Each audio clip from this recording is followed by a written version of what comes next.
What happens when one of Hollywood's most respected actors walks onto a late-night talk show expecting a normal interview, only to be blindsided by a host who crosses every line imaginable? In just 35 seconds, a simple question turns into the most explosive confrontation ever caught on camera, ending with the guest storming off set and leaving the host speechless in front of a stunned studio audience. This is the story of how Andy Cohen destroyed his own show. The evening started like any other taping. The studio lights were bright, the audience was excited, and Andy Cohen sat behind his desk with that signature smirk he always wore. Denzel Washington walked out to massive applause. Waving to the crowd, looking sharp in a tailored suit, he settled into the guest chair, and Andy leaned forward with what seemed like friendly energy. "Denzel, welcome to the show," Andy said, his voice dripping with that manufactured enthusiasm talk show hosts love to use. "Thanks for having one." "Me," Denzel replied, calm and gracious as always. The first few minutes were standard fare. They talked about Denzel's latest film, his preparation for the role, working with the director. Denzel gave thoughtful answers, the audience laughed at the right moments, and everything seemed perfectly fine. But anyone watching closely could see Andy wasn't really listening. He kept glancing at his note cards with this odd little smile, like he had something planned. Then came the shift.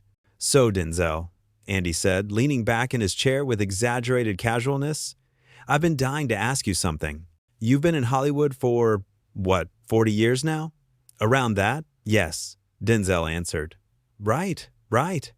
And in all that time, you've built this image. The dignified actor, the serious artist, the role model. Andy paused, and his smile turned sharp. "But come on, we all know what really happens in Hollywood. How much of that image is just an act?" The audience went quiet. You could feel the temperature in the room change. Denzel's expression didn't move, but his eyes got very focused. "I'm not sure what you're asking," Denzel said evenly. Andy waved his hand dismissively. "Oh, you know what I'm asking? The stories, the rumors. Everyone in this town has skeletons. You're telling me in 40 years you've got nothing? No scandals? No secrets?" He laughed, but it wasn't a friendly sound. "I find that hard to believe." Denzel shifted in his seat, his jaw tightening just slightly. "Andy, I came here to talk about my film." Sure. The film," Andy interrupted, flipping his hand like the movie was the most boring topic in the world. "But nobody wants to hear about that. They want the real stuff. They want to know about the man behind the image." "The man behind the image is sitting right here," Denzel said, his voice still controlled but with an edge creeping in. "Answering your questions, respectfully." Andy leaned forward, his eyes gleaming. "Respectfully. That's cute. You know what I think, Denzel? I think you're too controlled, too perfect. It's not natural. Nobody's that clean." The audience shifted uncomfortably. A few people gasped. This wasn't banter anymore. This was an attack. "Andy," Denzel said quietly, "you should be very careful about what you're implying." But Andy was on a roll now, feeding off the tension. "I'm not implying anything. I'm just saying what everyone's thinking. You walk around like you're better than everyone else in this town. Like you're above it all. But you're not, are you? You're just better at hiding it." Denzel's hands gripped the armrests of his chair. "I've never claimed to be better than anyone. I work hard. I respect my craft. I respect myself. That's all." "That's all," Andy repeated mockingly. "Must be nice up there on that high horse. Tell me, does the view ever get lonely?" "What is wrong with you?" Denzel asked, and for the first time, real anger flashed across his face. Andy grinned, wider. "Nothing's wrong with me. I'm just asking the questions your other interviewers are too scared to ask. Someone needs to knock you down a peg." "Knock me down?" Denzel's voice rose slightly. "Why? Because I won't give you the circus you want? Because I won't trash myself or other people for your entertainment?" "Because you're boring," Andy snapped back. "You and your whole holier-than-thou routine. This is my show, and I decide what's entertaining. And right now, watching you squirm is very entertaining." The studio went dead silent. Even the cameras seemed to freeze. Denzel stared at Andy for a long moment, and you could see him making a decision. "You know what, Andy?" Denzel said slowly. "I've done hundreds of interviews. Thousands, probably. And I've met all kinds of hosts. Good ones, bad ones, professional ones, amateur ones." He paused. "But I've never met anyone quite like you." Andy's grin faltered just a bit. "You sit here," Denzel continued, his voice getting stronger with your little desk and your little show, and you think that gives you the right to disrespect people, to tear them down for no reason other than your own ego. Hey now. Andy tried to interrupt, but Denzel raised a hand. No, you wanted real? Let's get real. You invited me here under the pretense of a normal interview, and then you ambushed me with insults and insinuations. Why? What did I ever do to you? Andy's face flushed red. I'm just doing my job. Your job? Denzel's laugh was cold. Your job is to make your guests look bad? To make yourself feel important by trying to embarrass people who've actually accomplished something? I've accomplished plenty. Andy shot back defensively. Have you? Denzel leaned forward. Because from where I'm sitting, all you've accomplished is showing everyone watching exactly what kind of person you are. And it's not good, Andy. It's not good at all. The audience started to murmur. Some people were nodding. Andy's producers off camera looked panicked, making frantic gestures, but Andy ignored them. His face was now fully red, his carefully styled persona crumbling. You don't get to come on my show and lecture me, Andy said, his voice shaking with anger. This is my house. You're just a guest. Then the guest is leaving, Denzel said simply. Andy blinked. What? I'm done here. Denzel stood up, removed his microphone, and placed it carefully on the chair. Wait. Andy stammered, suddenly realizing this was going very wrong. Denzel, come on, sit down. We can talk about the movie. Now you want to talk about the movie? Denzel looked down at him with something that might have been pity. That's what I came here to do, Andy. That's all I wanted to do. But you couldn't help yourself, could you? Denzel, please. Andy's voice had lost all its swagger. He sounded almost desperate. The show. We need to finish the segment. No, Denzel said firmly. What we need to do is learn how to treat people with respect. Until you figure that out, you're going to keep losing guests. He looked out at the audience. Ladies and gentlemen, I apologize that you came out tonight expecting a normal interview. Unfortunately, your host had other plans. The audience started clapping. A few people stood up. Andy looked horrified. Denzel, come on, man, Andy pleaded, his carefully crafted cool completely gone. Don't do this. We can start over. Clean slate. Denzel turned back to face him one more time. You know what the saddest part is, Andy? You probably don't even understand what you did wrong. You think this is all just part of the game, but it's not a game. These are people's lives, people's reputations, and you treat it all like it's just content for your show. I didn't mean, Andy started, but he couldn't seem to finish the sentence. Yes, you did, Denzel said quietly. You meant every word. You wanted to create a moment. You wanted to go viral. Congratulations, you got your moment. With that, Denzel Washington walked off the set. Not rushed, not dramatic, just a calm, dignified exit. The audience erupted into applause, many of them standing. Andy sat frozen at his desk, his mouth opening and closing like a fish, completely unable to process what had just happened. The cameras kept rolling, capturing every second of Andy's humiliation. His eyes darted to his producers, to the audience, back to the empty chair where Denzel had been sitting. He tried to laugh it off, that nervous laugh people do when they know they've messed up badly. Well, Andy said weakly, his voice cracking, that was, we'll be right back after this break. But the audience wasn't having it. People were shaking their heads. Some were walking out. The energy in the room had completely turned against him. Andy's face went from red to pale as he seemed to realize, in real time, what he'd just done to himself.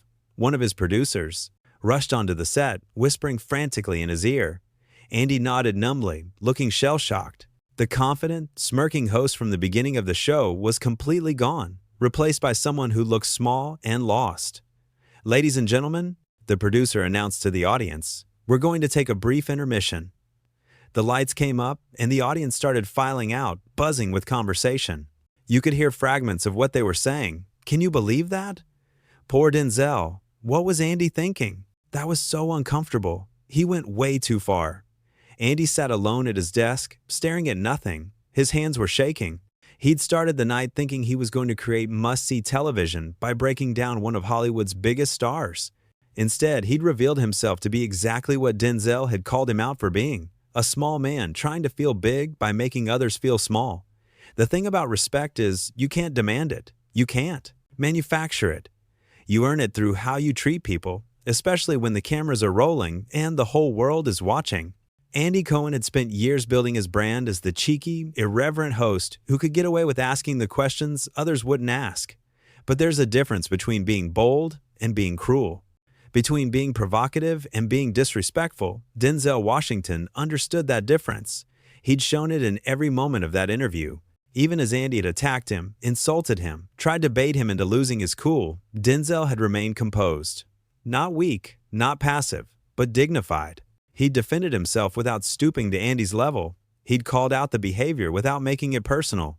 And when he'd finally decided he'd had enough, he'd left with his head held high. Andy, on the other hand, had revealed something about himself that night. In his desperation to create a viral moment, to prove he could rattle even someone as unshakable as Denzel Washington, he'd shown his true colors.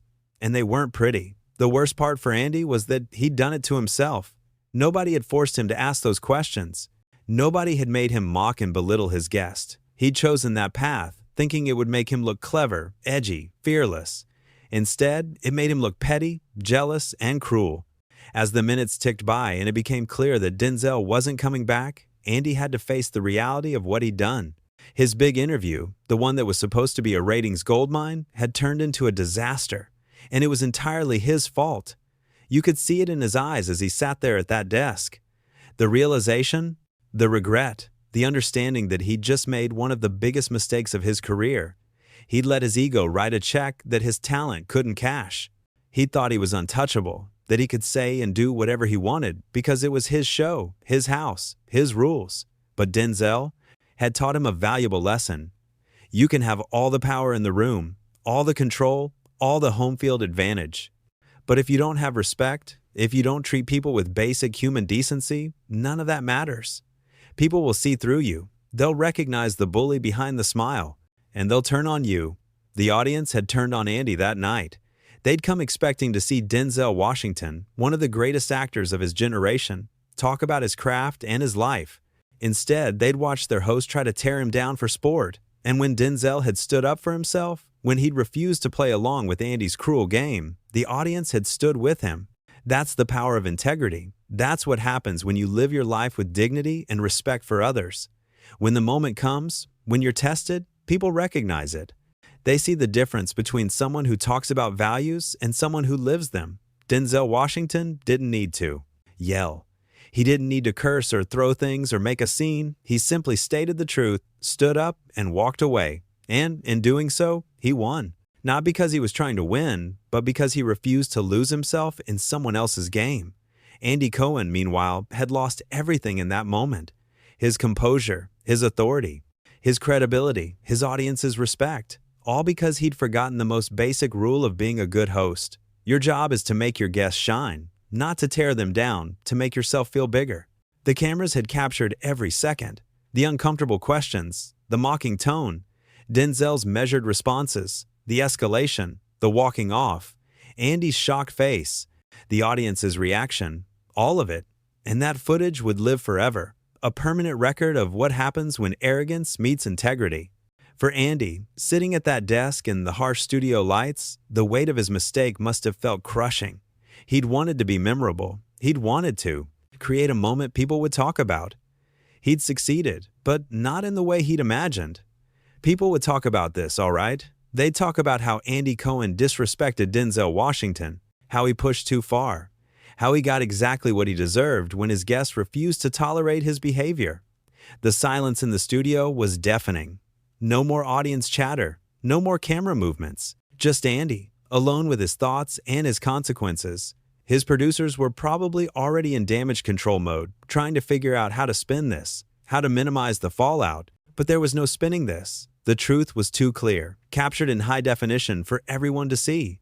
Andy had revealed who he really was when he thought he had all the power. And Denzel had revealed who he really was when tested under pressure. The contrast couldn't have been starker. One man, desperate for relevance, willing to hurt others to get attention. Another man, secure in himself, willing to walk away from the spotlight rather than compromise his dignity. That's what this whole confrontation had really been about. Not about movies or careers or Hollywood gossip. It was about character, about the choice we all make and how we treat other people, about whether we lift others up or tear them down, about whether we use whatever power we have responsibly or weaponize it for our own ego. Andy had made his choice, and in the cold, harsh light of that studio, with the camera still rolling and his career potentially in ruins, he had to live with it. The smirk was gone. The swagger was gone. All that was left was a man who'd overplayed his hand and lost everything.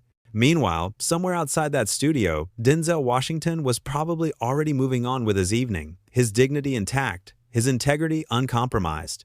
He didn't need Andy Cohen's show. He didn't need the platform or the exposure. He'd built his career on talent and hard work and treating people right. One bad interview wasn't going to change that. But for Andy, this night would change everything. Because in 35 seconds of poor judgment, of thinking he could disrespect someone and get away with it, he'd learned what happens when you mistake patience for weakness, composure for cowardice. He'd learned that just because someone is willing to be kind doesn't mean they're willing to be disrespected. The lights in the studio seemed to get brighter, more accusatory. Andy shifted in his chair, still unable to fully process what had just happened. His notes for the rest of the interview sat in front of him, useless now. Questions he'd never get to ask. Topics he'd never get to cover. All because he couldn't control himself. All because he thought being provocative was more important than being professional. This was supposed to be his moment, his big get. Denzel Washington, one of the biggest names in Hollywood, sitting across from him. The ratings would have been huge. The clips would have gone viral. It could have been a career highlight. Instead, it became a career lowlight. A cautionary tale. A perfect example of how not to conduct an interview. And the cruelest irony? Andy had been right about one thing. This would definitely go viral. People would definitely talk about it, but not in the way he wanted. They wouldn't be praising his bold questions or his fearless approach. They'd be condemning his disrespect, his arrogance, his complete failure to understand the responsibility that comes with having a platform.